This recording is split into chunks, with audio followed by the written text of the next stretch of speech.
everyone, this is Atif, and today we are going to talk about one of the most important English lessons, how to construct a sentence or how to make a sentence. Sentence जो है वो किसी भी जबान का सबसे बड़ा unit तस्वर किया जाता है. इंग्लिश में इसका इस्तेमाल एक कैपिटल लेटर से शुरू किया जाता है और इसका इख्तिताम किसी पंक्चुएशन पर किया जाता है, जैसे कि फुल स्टॉप या क्वेश्चन मार्क या साइन ऑफ एक्सक्लेमेशन वगैरह इस्तेमाल करके हम सेंटेंस का इख्तिताम करते हैं. अब इस सेंटेंस को एक्सपर्ट्स ने दो हिस्सों में तकसीम किया है. पहले हिस्से को सब्जेक्ट जबकि दूसरे हिस्से को प्रेडिकेट के तौर पर जाना जाता है. सब्जेक्ट होता क्या है, इसको समझने के लिए इसका बहुत ही आसान सा तरीका यह है कि उर्दू में इसको फाइल और जाके अरबी और फारसी के अंदर भी सेम की तस्वर यूज किया जाता है. इसके लिए जो काम करने वाला होता है, that does an action, that shows an action, that is the doer of an activity, so that's called subject. उसको हम सब्जेक्ट बोलते हैं या फाइल कहा जाता है. जबकि प्रेडिकेट जो है वो सेंटेंस का बाकी हिस्सा होता है जो कि सिर्फ एक वर्ब के ऊपर या एक वर्ब से ज्यादा ऑब्जेक्ट या दूसरे फ्रेगमेंट्स ऑफ सेंटेंस पर मुश्तमिल हो सकता है. जैसे कि he goes, she runs, they cook, they laugh, etc. तो इनमें सिर्फ जो सब्जेक्ट है वो काम करने वाला जो फिक्रे के शुरू में आता है वो सब्जेक्ट के तौर पर जाना जाता है और उसके बाद वाला जो भी हिस्सा होता है वो हमारा प्रेडिकेट के तौर पर इस्तेमाल होता है.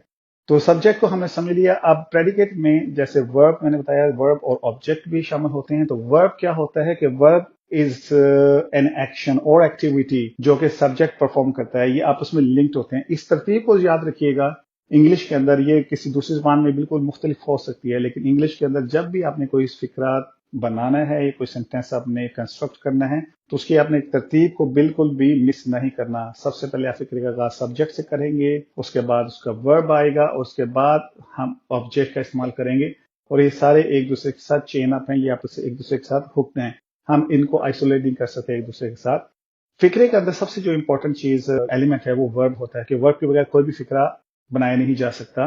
वर्ब किसी ना किसी फॉर्म में फिक्रे के अंदर मौजूद रहता है. हम सब्जेक्ट के बगैर ऑब्जेक्ट के बगैर भी फिक्रों को बना सकते हैं, जो कि हम आइंदा लेसन्स में हम डिस्कस करेंगे. सेंटेंस बजाते खुद अपने अंदर एक कंप्लीट मीनिंग रखता है और ये पूरा वजाहत के साथ अपने आप को एक्सप्रेस करता है. जो सेंटेंस एम्बिगुअस हो, क्लैरिटी ना हो, तो वो एक सेंटेंस नहीं है. कोई सेंटेंस को उसका मीनिंगफुल होना उसके लिए बहुत जरूरी है. अब हम आगे चलते हैं कि सेंटेंस जो है, जैसे हमने डिस्कस कर लिया कि इसके अंदर सब्जेक्ट, वर्ब और ऑब्जेक्ट या सब्जेक्ट और प्रेडिकेट के तौर पर इनको इस्तेमाल किया जाता है. जैसे कि इसके अगर मैं आपके सामने एग्जांपल रखूं तो ही पुल्स द कार्ट. अब इसमें ही जो है वो सब्जेक्ट के तौर पर काम कर रहा है. उसमें काम कौन सा शो हो रहा है? पुल्स. और किस चीज को खींचा जा रहा है? वो कार्ट को. तो ये सब चीजें एक दूसरे के साथ इंटरलिंक्ड हैं, हम इनको सेपरेट नहीं कर सकते.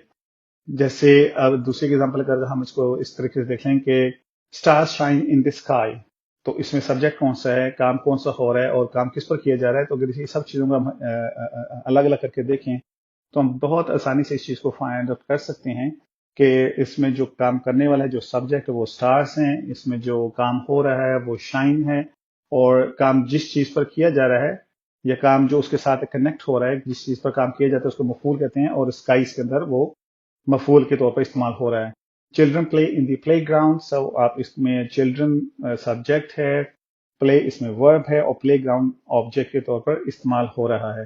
तो अगर आप इन सब चीजों को, इन सेंटेंसेस को बगौर देखें तो आपको ये चीज आसानी से समझ आ सकती है कि सब्जेक्ट, वर्ब और ऑब्जेक्ट एक दूसरे के बाद तरतीब के साथ इस्तेमाल हो रहे हैं. लेकिन जब आप इनका इस्तेमाल अपनी जुबान में करेंगे तो ये डेफिनेटली उस तरतीब के साथ नहीं होंगे जिस तरतीब के साथ, जिस ऑर्डर के साथ ये इंग्लिश के अंदर इस्तेमाल किए जा रहे हैं.